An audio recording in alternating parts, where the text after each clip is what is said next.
Hello everybody and welcome to Planet FPL, the world where everything revolves around Fantasy Premier League. This is the People's Poll. My name's Suj. My name is James. And we put a poll out each and every Sunday for what we are going to discuss on a Monday, a little 20 minutes to half an hour of football fun. This week, it's Monday Night Football. One of the biggest rivalries of the past 25 years, Manchester United taking on Arsenal. And it's still quite a. They still dislike each other. They hate each other a lot, and it really stems from this era back in late 90s, early 2000s, where they were both amazing teams. Amazing teams. You highlighted 4 games to look at, and we'd talk about one. And there was a clear winner in the end, although they all had a little bit of attention. There's probably another 2 or 3 games easily that you could put into the poll as well. Could have put 9 or 10 games on this poll. Honestly. Indeed. But what were the 4 games you picked? And then let's talk about the one that won the poll. So I picked out, basically I looked at a poll for 4 games between the years of 96 and 2004, as United and Arsenal won every title between that period, and obviously kind of really stoked up with Wenger coming in and the rivalry between him and Ferguson. The ones that nominated was a 3-2 win for Arsenal in the 97-98 season, which was the game where Anelka scored his first goal for Arsenal, and David Platt got the winner after Teddy Sheringham had scored twice to pull United level. It was a terrific game of football. He also nominated United's 6-1 win in 2001 when United were 5-1 up at half-time. Dwight York had scored a hat-trick and Arsenal fielded a back four that would have made most West Ham fans deeply proud in their darkest moments. I mean, like Stepanovs and Grimondi and Luzny, I think. I mean, there was a bit of looking over some archive YouTube footage in preparation for the show, and Gilles Grimondi, every time he came up as an Arsenal player, I was like, there were some bad players amongst some stars. He was probably, I think Ashley Cole played left back for Arsenal in that game, and Grimondi was probably the second best of that. I mean, Stepanovs played, and he just got absolutely ruined by Dwight York. A lot of people said, why didn't you put in the 8-2? But I just thought it was later on. That wasn't till 2011, I think that was. I also put in the 1-0 win for Arsenal when they won the title at Old Trafford, when Wiltord scored to clinch the title on the midweek before the final day. I mean, Arsenal didn't have to win the game that day. I think they just needed a draw to clinch the title. Yeah. But it was 1-0 favour memory. But the one that's won the poll is the one that I wanted to win the poll. A, because it wasn't an Arsenal win. No. And B, it was an astonishing game of football. We're going back to 1999, FA Cup semi-final at Old Trafford. At Villa Park? Oh, sorry, it was at Villa Park. And a 2-1 extra time victory for Manchester United. I mean, that game had it all. For me, my memories of football back then are not as vivid as yours. I do remember the game, but the reason that the first thing that I remember it for is that we were. It was confirmed after that game that Ryan Giggs is the hairiest man in football. Yeah, his sister-in-law should have known that first, really, shouldn't she? Missed penalties, red cards, swinging this way, swinging that way. It had it all, that game. I don't know if it must be the equipment, but the atmosphere, when you watch it back on YouTube now, the crowds just seem so much louder than they do now. Is that because of the equipment and the mics, or do you think people were rowdier then and now we go and sit back and relax and want to be entertained? Rowdier. This was the last FA Cup semi-final replay. And also one of the last that was played on a neutral venue. There were a few dotted round the country while Wembley was getting rebuilt. But this was the last really big one. I think it had a few semis in Wales even. And it was obviously Arsenal Spurs at Old Trafford in 2001. But this was proper rowdy. If you look at the attendance that night at Villa Park, it was only 30,000. And one of the reasons for that was the other semi-final was actually Newcastle and Spurs. Mm-hmm. And I watched the first game of this in a pub in Manchester because we played Newcastle at Old Trafford. And the first game was pretty dull. The replay should never have happened because Roy Keane scored a goal that was disallowed and having seen it back again, I couldn't recall it, but seeing it back last night, no idea why it was disallowed. And even I found an interview with David Ellery, who was the ref, I think, for both ties, and even he said that it was disallowed wrongly. That replay should never have happened. But I remember that Spurs and Newcastle went to extra time. We lost 2-0 in extra time. Shearer scored twice.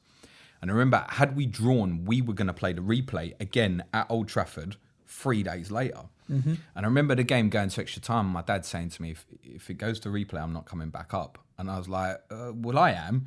And he was like, well, you're not, son. You're like 14. How are you going to fucking get it? And I was like, yeah, but I can't be missing like an FA Cup semi-final replay. Yeah. And I think just at that short notice, midweek night, the ground wasn't quite full. But then everybody who was there was fucking hardcore, right? Yeah.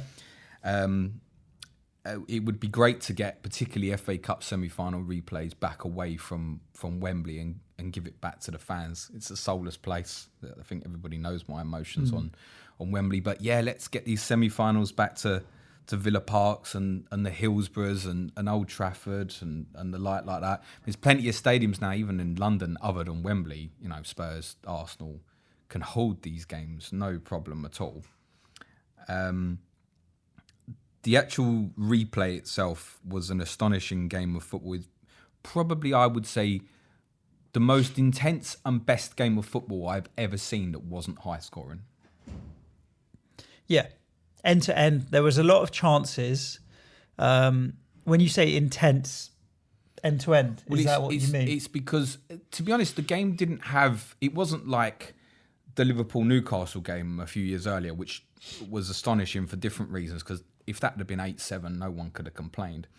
There wasn't actually a huge number of clear-cut goal-scoring opportunities in this game, but it was clearly the two best sides going at it, and it was at a period when that rivalry was really, really beginning. That Arsenal United period that I've spoke of, sort of kind of 97 to 2004-05, was by far and away the best rivalry there's been in the Premier League. Now, in the next 5 to 6 years or so, Liverpool and Man City might begin to equal that, but it's got a long way to go to have the historical meaning that fixture's got. Yeah, I mean, there is when you play each other so often and so frequently, that's when the interplayer rivalries start creeping up, not just the club rivalry. So your Keane Vieira rivalry, and what we don't have necessarily now is necessarily there's interplayer rivalries at clubs that we used to have back then. I mean, Beckham opened the scoring with a really, really good goal. One of the things from that game was, I mean, Schmeichel saved the penalty. Seaman made a couple of other really good saves as well. The goalkeeping, they were the two best goalkeepers in the world. Very arguably at that Buffon, time. maybe you might chuck in. But they were there. They're there or thereabouts. But Seaman could have saved Beckham's shot. You think? Would he give? It was a hell of a goal, but he could have saved it. Basically, it was a long clearance that went downfield, and I think Sheringham and Solskjaer had come into the team, changed from Cole and York on the Sunday. One of the things that United team had a little bit more in depth at that period than Arsenal. I think Sheringham knocked it down into Beckham's path. Just whacked it. Beck's had this unbelievable beauty, obviously particularly rememberably from dead balls, where he could go either way, where he could just whip it over a wall, for example, and go to a near post, or he just used to close his foot. Fade it. And that's exactly what he did with this goal, was close his foot. There's one brilliant angle taken from behind Beckham where you can see how he closes his foot, and you think, oh, maybe Seaman should have got but he goes right in the corner from a big distance, 25 to 30 odd yards. Yeah, it was way out. In the bottom corner. One of the things, Seaman was an unbelievable goalkeeper. If he had a weakness, he didn't move his feet that quickly, but positionally and, command of area, etc. He was an outstanding goalkeeper. Yep. The game really heated up in the second half when Arsenal began to get a bit more dominance into the game. As United quite rightly, once you go ahead in these games, Ferguson was kind of ahead of his time in his thinking, played very much on the counter-attack, and actually 1-11 on the night because of the changes where United had left out York and Cole and Scholes. On paper, Arsenal looked a stronger side, and it showed in the second half. You would say that on the 90, Arsenal probably should have won. Yes.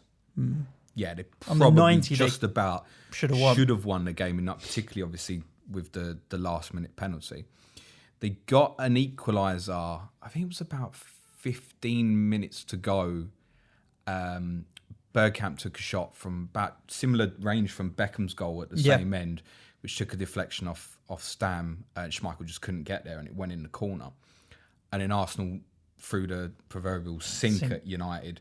It scored again just afterwards from a shot at the edge of the area, which Anelka followed him, rounded Schmeichel and scored. Was just offside. It was half a foot. The game by this was so frantic by this point that they were showing the replay cut back to the live action, and Keane's getting sent off for a second booking for holding down Overmars, who had also had come on as a sub. Definitely a red card as well. Oh Tackle from standard behind. booking. There's a replay from behind Scissors. the goal where he doesn't actually make a lot of contact with Overmars, but it's the tackle the way you go in if you don't win Feet the off ball. the ground Even from behind. 20 years ago, you were going to get done. booked.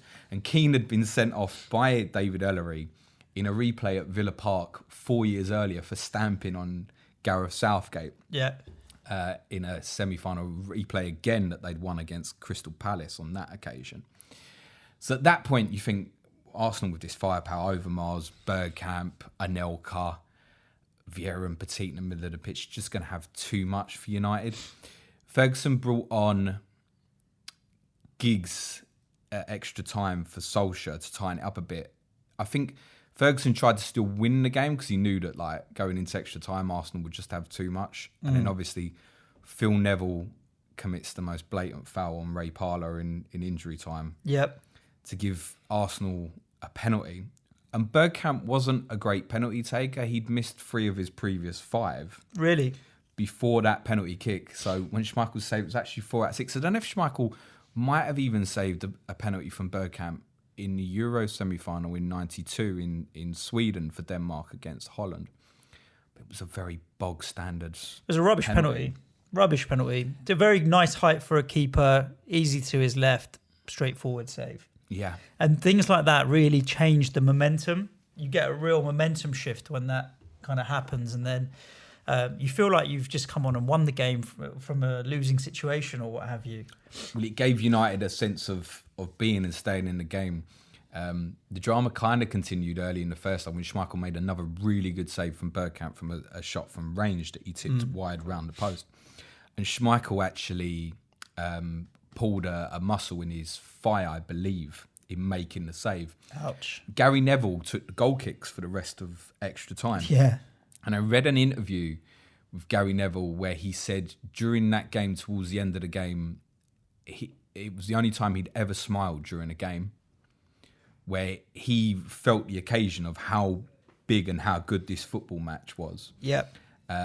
It was just a pleasure to be part of it. He said, actually, that in that same interview, that after the game in the tunnel, Tony Adams and Lee Dixon waited outside the United dressing room to congratulate United on winning. Wow. Which, when you consider the rivalry. Yeah, but people like Adams and Dixon were proper men, right? You think about that Arsenal back four, adding in Martin Keown, Winterburn, Steve Bold came on very late in the game when they just threw him up front. It was the greatest Arsenal defence of all time. And one of the reasons to kind of mention this now in terms of how good those two teams were is partly on the basis of obviously what they are now and the vast differences, particularly if you think of Arsenal defensively.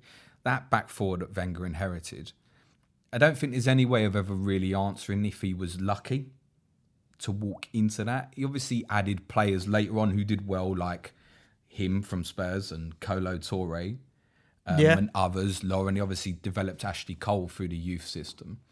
But he was incredibly lucky to walk into that back 4-5 with Bold and David Seaman in goal.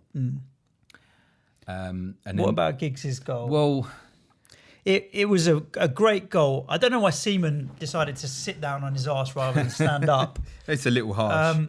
Yeah, but again, maybe he could have done better, but he'd already taken it around 3 or 4 players and put it in, and that was that. And that's just one of the most iconic Manchester United goals ever, maybe up there with Solskjaer's 99th minute or whatever it ended up being. This one might even be more. Yeah, I would say it's more iconic. The actual goal itself, because of the celebration and everything that went with it, deserved to win any game of football. It was a class goal. Neville had also said in that interview that I read, which was from a few years back, he said the euphoria of that game was bigger than winning the Champions League final. When you're down to, you've had it this weekend. When you win with 10 men for the majority of the game, it's crazy. But in a game as tight as that, to win after 10 men and extra time and all the rest of it. Well, the only thing I could compare that night to, I suppose, Ajax, yeah, absolutely. That winning from you accept that you cut that moment where Bergkamp takes the penalty. Every United fan, even the players on the pitch, would have kind of accepted you've lost here. Yeah. And then Giggs produces this incredible moment where Vieira, ironically, who was such an incredible footballer, in a moment of tiredness, gives away a sloppy pass to Giggs. It's not even close to being to one of his teammates. No, it was awful. Giggs picks the ball up 10 yards inside his half and decides to go. I saw an interview that he'd said where he came on at the start of extra time and he was having a shocker. He kept giving the ball away, which, down to 10 men against Arsenal can happen, I guess. But he'd said he'd already set out in his mind that he was playing so badly that the next time he got it, he was just going to run. And that's exactly what he did. So he drives at United and Vieira cuts across on the angle and tries to cut him out. And he gives him the kind of drop the shoulder, goes on the outside. Then he comes inside Dixon. Dixon ends up on the other side of him. He beats Keogh and he beats Dixon by going left to right foot. Falls on his... He's still got Tony Adams coming at him. Yep. And actually, when you look at... I know you're saying about Seaman and he kind of laid down, but it was the only place he could score. If you look at David Seaman's positioning... Yeah, it wasn't bad. His position is absolutely perfect. The only way Giggs can beat him is by power. And he just smashes the thing. Yep. It was past him before he could have done anything, maybe, yeah. Well, you get your hand up and you hope you get there, but if you don't, you're just going to end up going backwards, and he smashed the thing. And then obviously the famous celebration, all the scenes with like United player fans running on the pitch and that, I know it gets massively condemned, but you look back on them celebrations and it does remind you a little bit of what football used to be. The mad old days. And to be fair, even like United fans invaded the pitch after the game. Guinness took it pretty well, in fairness. I think now there'd be a few of them trying to get on that pitch as well, true. led by DT and troops and the crowd there. It was just an incredible game of football that had everything. And of course, it kind of led to United's treble as well. The game, because they were playing Newcastle in the final, and Newcastle and Spurs, which was the other semi, were both bog standard mid-table teams at the time. Newcastle had Shearer, but not a lot else. This was a much faded team from the Keegan spell. So it felt like the final in itself as well. United ended up winning the league title by a point. I think it was a point. It was Andy Cole's goal against Tottenham on the last day of the season at Old Trafford. And then obviously the Champions League final as well. And Arsenal had obviously won the double the year before. The pair of them were just cleaning up everything at the time. It were two incredible teams. You just mentioned a couple of people there, DT and Troops and Arsenal Fan TV. They had a kind of preview show for this game just a couple of days ago, Robbie and Troops, and then they had Flex, is it, from United Stand or something, one of the Man United YouTube channels on the show as well. It didn't have Goldbridge on that. It was DT, not Troops on there. It was on the podcast. I can't remember. But there was still, so if you look at it today, let's bring it back to today's game, which is in a handful of hours now. Arsenal should be clear favourites going up to Old Trafford. They've got the better team on paper, but there's still that edge of nervousness of going to Old Trafford for Arsenal. Troops and Robbie said that there's some clubs and some rivalries and some games you go to that doesn't matter what's happened, you still have that air of nervousness, and this is one of them for them, which is Old Trafford. But tonight, with Aubameyang and Pepe and the firepower that they possess, potentially Tierney, Holding, Bellerin, all these guys fit again. They're going to play those three, I don't know. You don't think so? Tierney might. There is talk about Holding potentially playing tonight as well. But it'll be better when Rob Holding's back in that team, I would imagine. You'd think that Arsenal should win tonight. They probably should if United's injuries were as bad as they... Obviously, Pogba was back against Rochdale. in the and League it's Cup. disappeared again. A didn't apparently. make a distance. B's probably injured again. Yeah, they said his ankle's swollen up, and he might Martial, who a lot of FPL players were like, should I hold him through? Was it game week 4 or 3? He was injured. It was like, it'll be 1 week. He'll be back after the international break. He's still not going to be back till after the next one, by the looks of it. Yeah. Rashford's obviously out. Is he going to go with Greenwood up front? He's got no choice. Who else is he going to put up front? Well, I don't know. Does he keeps talking about how Greenwood is world class. Does he go with Lingard or Mata as a false 10? The point is, United are so far off at the moment, aren't they? And you'd think that Arsenal would. The only saving grace for United is obviously Wan-Bissaka's a great defender, and Harry Maguire. They could, and De Gea is still a world class goalkeeper. Yeah, but if Pepe and Aubameyang can strike up some kind of relationship tonight, it's for me. It's Arsenal attack versus United defences where this is going to be won or lost. United are stronger defensively than Arsenal are. Yeah, for sure. But Arsenal have got far more firepower. I agree with that. The thing is, if United can be tight, they can win this game tonight. Yeah, nick it. But if United win, it'll be a 1-0 or a 2-1. But I think a 1-0 is the only way United are going to win this game. I wouldn't see Arsenal going up there and battering it, mate. You don't know. I don't know. I think it's so difficult to call. If the game was at the Emirates, to say, yeah, Arsenal win comfortably. There was a very interesting article, and I have no idea where I read it now. So, sorry, I'm unhelpful on that. But if you Google it, about Pepe and Aubameyang and how they're not passing to each other. They might have even been on the Premier League's official own website. Like, in the first 3 or 4 games they played together, they shared 13, 14 passes. In the last 2 games, apparently they've only passed to each other 3 or 4 times. Doesn't sound right to me, but that's what the article said. You would think with Lacazette out the team, they'd be a bit closer to each other. I can understand that early on if they were playing either side of Lacazette, so they probably wouldn't be in direct contact so much. Yeah, but you'd expect the 2 players to pass to each other more or have more direct contact. I think that's such a key for them tonight. Getting Pepe and Aubameyang to work in unison and have some kind of harmony. Because to make my mediocre FPL week a good one, I need 2 Aubameyang goals. Because 2 Aubameyang goals with some BPS pushes me up into mid-60s. That would be a very good week this week. I'd like a repeat of the fixture in 90 and 91, which is going back further. Still Ferguson's time, obviously well before Wenger, where both teams were deducted points for an on-field brawl. That will suit me absolutely fine. There we go. It's going to be an interesting game tonight. Looking forward to watching it. I'll have it on. But yeah, I worry for United more than anything else. One of the things is obviously Wan-Bissaka is one of their strongest defenders.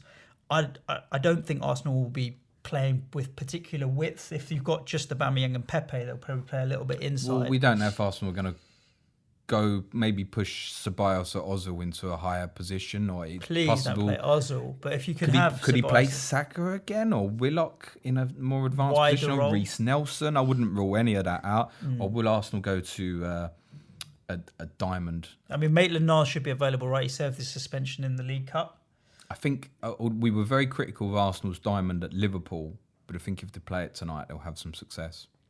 I think width is where, on the other side, Pepe versus Ashley Young, I think they should get width on the right and maybe stay a bit narrower on the left with Aubameyang coming in. They could have a lot of success that way, so looking forward to seeing what happens. Aubameyang got to score me 2 goals. Nice, less of that. More 2 goals. Anything else to add?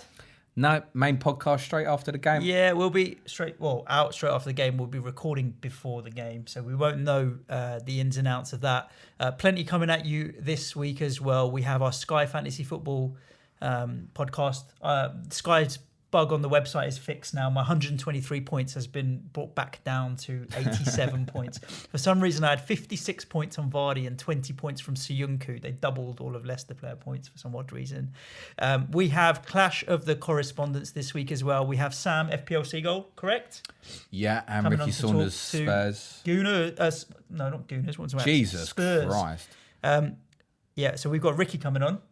So it'll be 2 against 1. I'm going to team up with Sam. You do that. To help Brighton here, although not looking good for Brighton this season. So we'll also be tomorrow talking Tottenham, and yes. We are hearing news of a lengthy injury for Flappy. Fabianski. 2 to 3 months, they say now. Was 2 to 3 weeks. So all of you that have been DMing me asking about Diop or Masuaku, who's the best option? Forget it. Neither.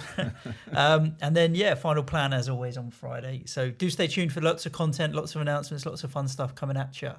Other than that, ciao for now. Cue music, man, child.